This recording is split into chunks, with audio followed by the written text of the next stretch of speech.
This story isn't so much about Halloween itself, as it is about something that happened to me on Halloween night. I was 16 years old at the time. My family lived in a pretty affluent neighborhood. I always enjoyed Halloween even when I was too old to go trick-or-treating. Our trick-or-treating was always very amazing. Tons of children from my own neighborhood and other neighborhoods around town would all come to the area in the grand search for candy. My family always gave out full-sized bars, so we were always pretty popular. Well, this night it wasn't as great as it had been before. My parents and younger brother were out of town, and unfortunately at around 3 in the afternoon I began to get a stabbing migraine headache. I suffered from these quite often, and I knew when this one hit it was going to be a real doozy too. I'd probably miss the entire trick-or-treating event. I didn't want the kids in the neighborhood to go without candy, but I also didn't want them knocking on the door when I had such a bad headache. I went out and grabbed the candy bowl. I put it out on the porch with a sign out there. No one was home. Each kid can take 1 bar from the huge bowl. I also wrote that no one was home, so don't ring the doorbell if the bowl was empty. There was an obvious security camera that would ensure each kid only took 1 bar. I felt bad about doing that, but if you've ever had a severe migraine, you'd know exactly how I was feeling.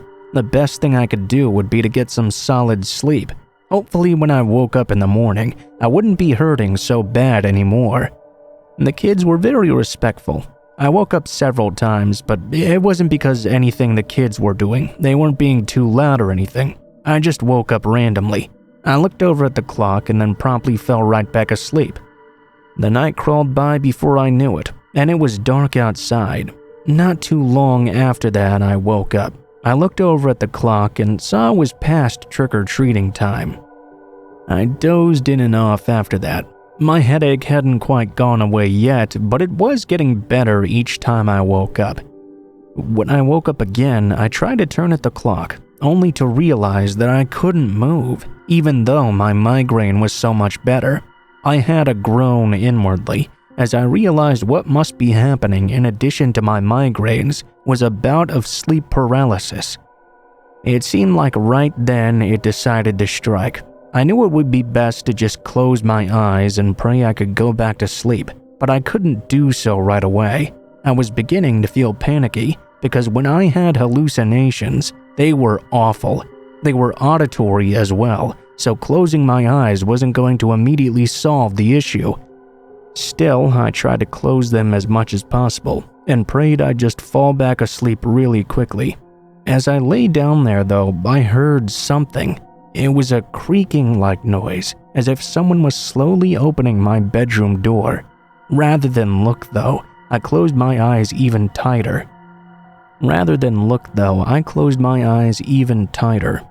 When the noise didn't quit, I knew I wouldn't be able to fall asleep if I was still thinking about it, so I opened my eyes just to take a peek. My heart rate increased immediately as I saw something by the door. The door was a bit open, and there was something looking into the room at me. It appeared to be some strange goblin-looking creature. The only thing I could compare it to were the Gamorrean, those green pig-like guards that work for Jabba the Hutt. Yeah, nerdy enough to know what they were called. This creature was looking through the partially open door at me.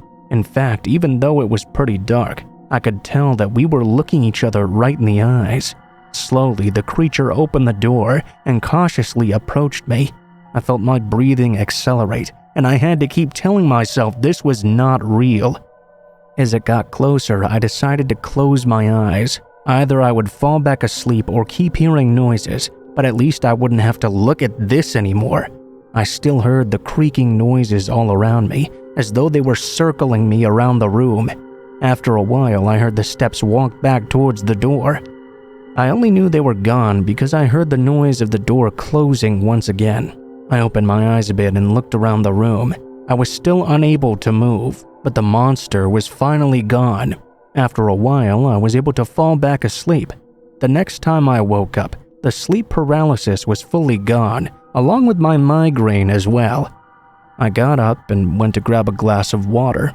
I was shocked to find that as I walked into the living room, someone had clearly broken into our house. We had obviously been robbed as well.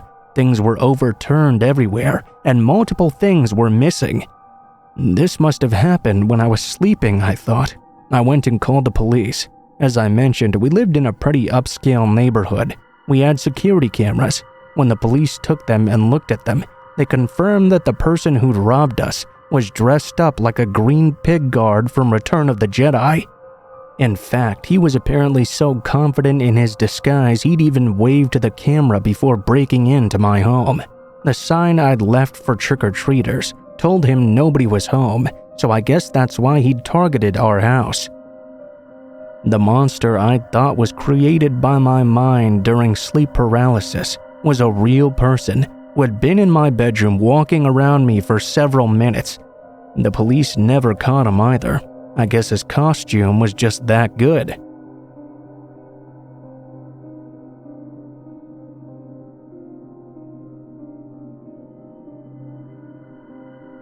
When I was 12 years old, I was getting to that age when my friends began thinking we were getting too old to go out and trick-or-treat. I always loved doing it though, so I wasn't about to completely give it up before I was ready to.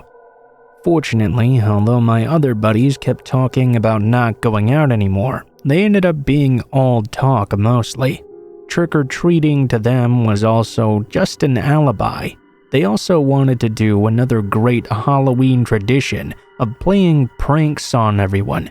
We got into our costumes, got our bags, and hit some houses pretty quickly. My friends were also a bit rude to some of the people who gave us candy. They would make sarcastic comments about how lousy the candy was, and one of my friends even told an old woman her candy was so awful he was gonna come back and egg her house later. I was extremely embarrassed each time they did something like that, but they were my friends, so I didn't tell them to quit. Trick-or-treating lasted about 4 hours in my town. My friends and I hit it early and only went around for about an hour. After that, they were really in the mood to go out and find the true fun in Halloween: horror. First, we went and hung out in the graveyard for a little while. It didn't last long because there were a lot of older teenagers out there drinking beer. I remember my friend Aaron went up and actually asked them to give us one. The guys told us to get the hell out of the cemetery before they kicked our asses all throughout it. We moved on. They had been talking plenty about egging some houses, but they couldn't do that till the trick-or-treating was over. We had to find something else to keep us busy in the meantime. The teenagers had killed our cemetery plans, so we went out and searched for something else that could be scary. That was when a friend of mine suggested we go to a house I think every neighborhood has. You know, that house. All the kids talk about it as if there were something scary there. Ours was an abandoned house on a corner.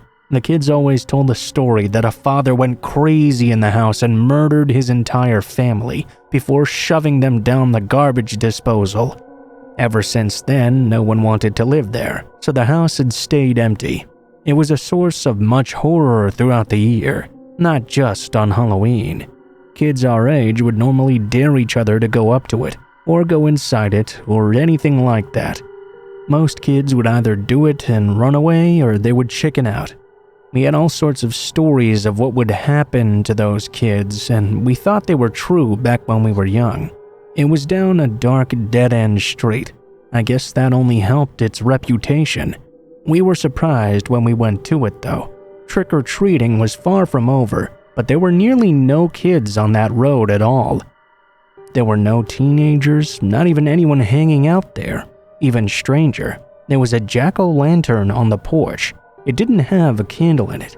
It looked like it was already in the stages of decay, but someone had definitely put a jack-o'-lantern on the porch of that house. "Hey, Bobby," my friend Mark addressed me. "I dare you to go smash that pumpkin." I can't even begin to tell you how much I did not want to do that. I didn't want to go up to the house at all during the daytime, much less in the dark on Halloween night. I also didn't want to be marked by my buddies for the rest of my life either, though. When your friends dare you to do something like this, you get pressured to do it pretty badly. Slowly, I walked up to the house. My knees were shaking. I was sure my friends could even see it from behind me. I just wanted to turn and run away, but I knew I couldn't do so. The pumpkin was sitting right up the staircase on the opening to the porch. The rest of the porch had a 2-foot-tall fence blocking it from view. This was not exactly a comforting thing to me. I'll let you know, I imagined some person, or even a monster, crouched down on the porch just out of view, waiting for me to ascend the stairs so it could grab me. Despite these thoughts, my friends egged me on, so I walked up the steps, grabbed the pumpkin, raised it up, and was about to smash it. That was when I thought I should probably look around the porch and see if anyone really was up there with me. I looked over to the right of me and froze immediately. Something sure was on the porch with me, but it was not a monster. It was a body. A body tied up in a chair. I assumed it was dead. I screamed and threw the pumpkin, smashing it down. My friends all cheered for me and rushed up to the porch with me. When they looked over at what I'd seen, though, all 5 of us took off running down the street as quickly as we could. We booked it over to George's house, as he was the closest to us. We told his dad, who didn't believe us at first, but we insisted. He called the police. When the police arrived, they didn't find the body on the porch, but upon entering the house, they found it in there, which means somebody had moved it in the short time after we ran away. It was a real body too, which also means we hadn't been alone when we were there. Whoever removed that body had to have been in the house or close by. I wonder how close I'd been to becoming another victim.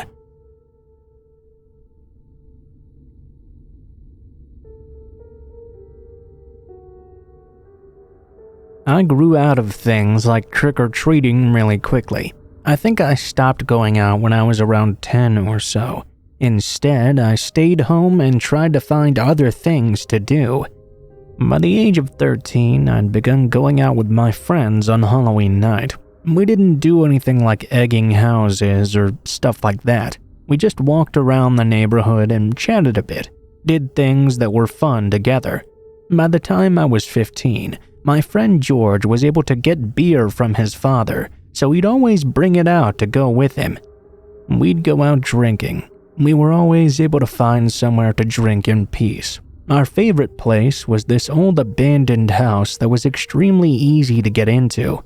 We weren't able to do this anymore when I turned 17, though. Whoever owned the property the house was on had decided to go ahead and demolish it, so we had to find a new place to hang out on Halloween night.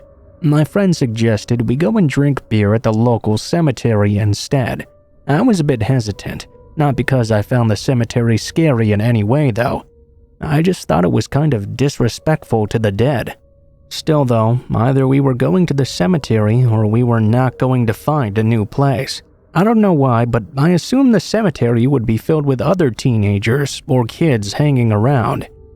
You know, people like to hang out and scare each other and themselves on Halloween, but we didn't really see anyone there. We looked around and eventually found a good area and settled down to drink together.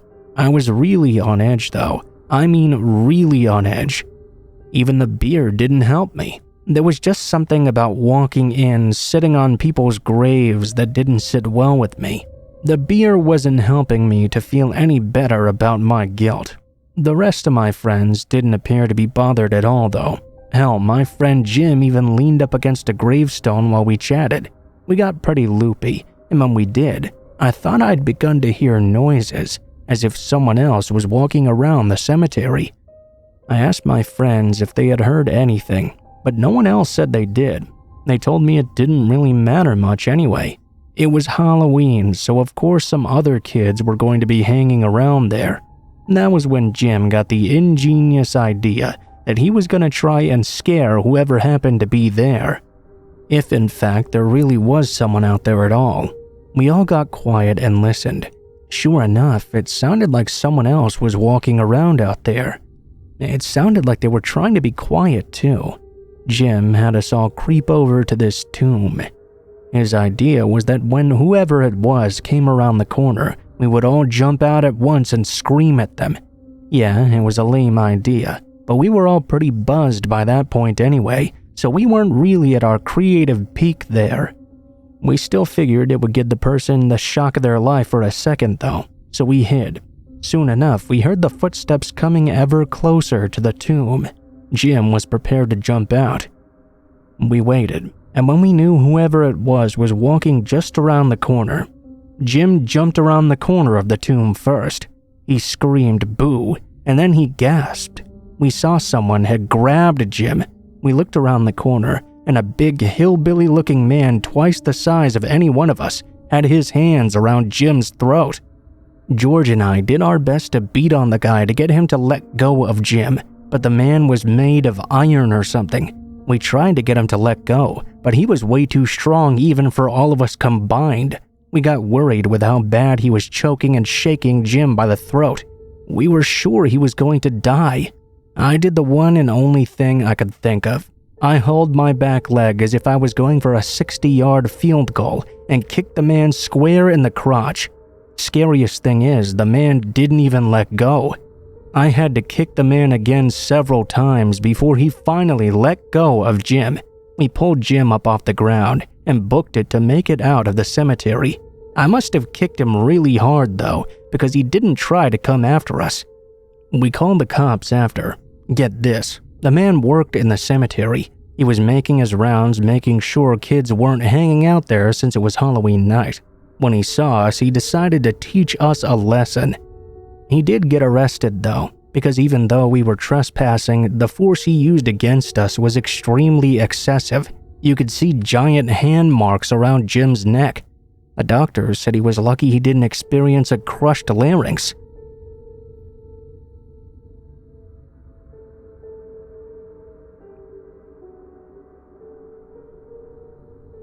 To start this story, it should be said I lived in a very small town before my recent move. I'm a young woman in my early 20s. This was back in September, and I'd actually just gone to get my license renewed from turning 21, the very day this happened. That night, my phone was dead when I happened to get a flat tire. I started walking back towards my work to get a ride or a phone to call someone. Halfway through the maybe 4-mile walk, a big black truck went past me.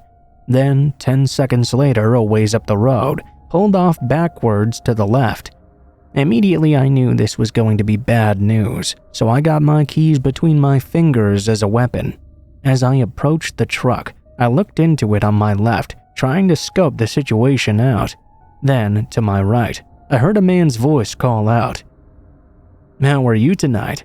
I looked over only to see a tall, pot-bellied, dopey-looking redneck. He was obviously fucked up on something.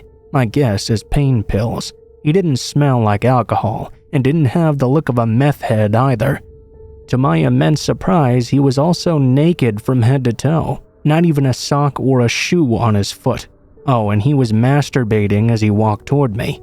I said I was fine, just taking a walk. I refused to give him any information. My heart was racing, and my adrenaline was pumping. My fight or flight was engaged, and I chose manipulation, which is essentially fighting with your mind. I was in flats, so flight was out of the question. The man approached closer to me. "Don't touch me," I said. "Come on, I'm not going to hurt you." He reached out to grab me, still dopey grin on his fucked up face. Other hand still doing his biz. I punched at his stomach with my key hand, and he laughed. He asked me if I saw anything I liked. No sir, I just want to get going." His face contorted in confusion. "You want to go?" he said in a very angry tone. He then looked at me, threw his arm forward and said, "Well, go then!" I stepped backwards to avoid his shove and fell out of my shoe, quickly calculating how to get it back without taking my eyes off him. He screamed at me. I snatched it off the ground and started running with it in my hand. I was going quickly as he called after me, "You got some nice titties, girl," wanting to keep him distant and placated without looking back. I said, "Thank you, have a good night, sir." I implied to him the conversation was over. He kept chasing after me though. In the same spirit as the last time, I yelled back, "Have a good night." I then snuck a peek backward and saw his stupid naked ass now walking back to his truck, stumbling over the gravel. I quickly snatched up my other shoe off my foot, rather than try to put the other one back on. I immediately ran to the first house I saw with cars at it. I decided the evil I didn't know was better than the one I did. I banged on the door and a man answered.